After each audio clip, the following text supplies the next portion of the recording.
Oh, what's good, everybody? It's your boy Matthew Maley from MatthewMaley.com. Well, as you can tell, we are back on the couch, so it must be Friday night and time for another weekly movie review. This week, I decided to select another of the incessant number of superhero movies that have been coming out over the past few years, and saw a flick that I kinda wanted to see when it first came out. Never got around to it, partly because the reviews are so bad of it, and it just really didn't look that great. But decided, since there was nothing else in the red box, and I was not gonna rent. God, there were a couple in there that were just real bad. I could not bring myself to do it, so we decided to compromise and see if Ryan Reynolds could rock a green suit. So, for those of you who don't realize what I'm talking about, I'm speaking of The Green Lantern. DC's, well, not their most recent now, but one of their more recent superhero movies starring Ryan Reynolds, as well as Blake Lively, as well as Tim Robbins, and Peter Sarsgaard has a kind of cool part in there, as well as Angela Bassett, which was kind of weird. Like, it was weird casting for her. She goes from like Tyler Perry movie, comic book movie. So anyway, for those of you who aren't familiar with the premise of The Green Lantern, or who did not see the movie, The Green Lantern, the movie circles around the star of Ryan Reynolds, who plays Hal Jordan, who is a test fighter pilot, just general show-off, womanizing, irresponsible.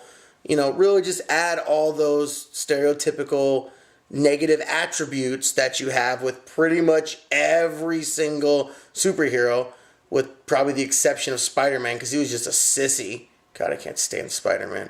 But anyway, you just take all those, add them together, and put them in, a very handsome Ryan Reynolds form with an 8-pack, and hey, we've got something for another superhero movie. So, movie pretty much begins with us learning that he is all these things, and part of his job is to try and outmaneuver these essentially unmanned aircraft, and he is trying to prove that, in fact, they still need him because he's better than the unmanned aircraft. After pulling off some very dumb maneuvers, if you will, and causing a near meltdown and the subsequent, blowing up of like a $1,000,000,000 plane, we find out that there's more to Ryan Reynolds' character, and in fact, his father had died in a plane crash rather similar to one that he just experienced. So, while this is happening, we start to see a purple guy, who's obviously an alien, being attacked by what is, I believe, called the Parallax. We learn more onto that in fact, the only thing that's protecting every world out there is the ability to conquer fear. And fear is actually spreading through all of these said galaxies and universes like a crazy form of cancer. And it's bad.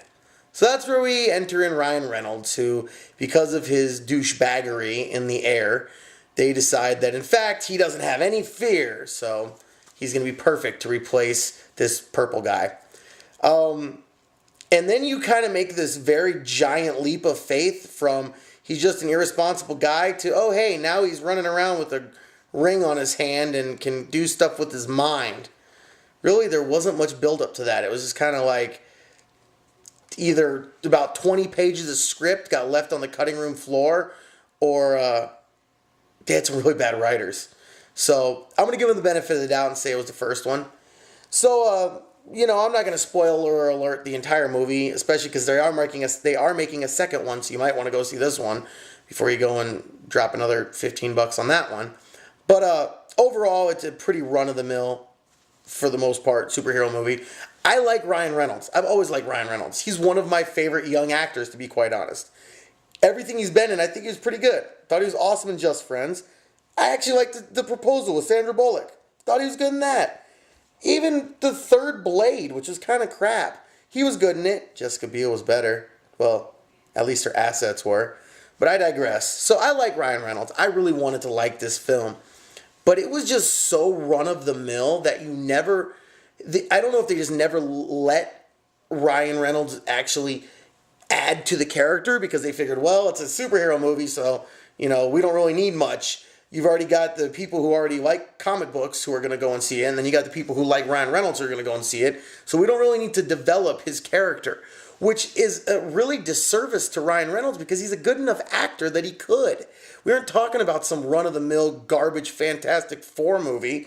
This could have been good if they would have allowed him to be an actor instead of just a pretty face and some wisecracks popping out of his 8-pack.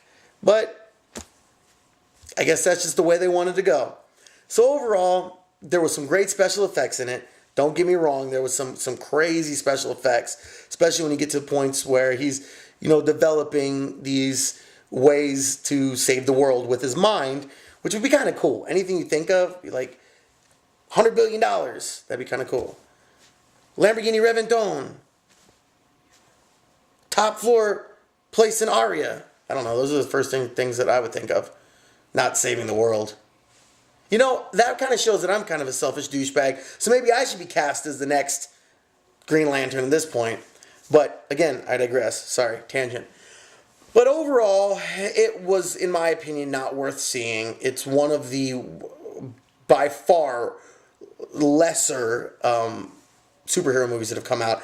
I would put it as low as the first Hulk movie that came out, not the Edward Norton one, which, if you look at the scale that I've referenced before, that my friend Carmen and I put together, up at the top, Iron Man, and obviously, you've got Batman Dark Knight up there. That's even higher. But I would say that this is kind of run-of-the-mill, like, good, I would say, is Captain America. And I would say this is below that. I wouldn't recommend seeing it. If they put out a second one, I might go see it just because I'm such a sucker for sequels. But I definitely will not go see it in the theater unless it gets, like the best reviews of any movie ever. Because that's what it would need to make up for this one. And it sucked because there was potential, but there was nothing about it that you finished and were like, wow, that was amazing how they did, where there were parts in even Iron Man 2, which I didn't think that was that great of a movie, especially not compared to the first one. There were parts in that you're still like, oh, do you remember when da-da-da-da happened? Or when, Mickey Rourke's character whipped through his, Formula One car. Like, there was some cool stuff in it. There was nothing about the Green Lantern that you, at the end of it, really thought back to, wow, that was really cool. Like I said, there were some really cool visuals, but nothing that stood out. There were above average visuals, there were some above average one-liners, there was some above average action, but nothing that stood out. And when you have so many superhero movies coming out, you have to do something to separate yourself.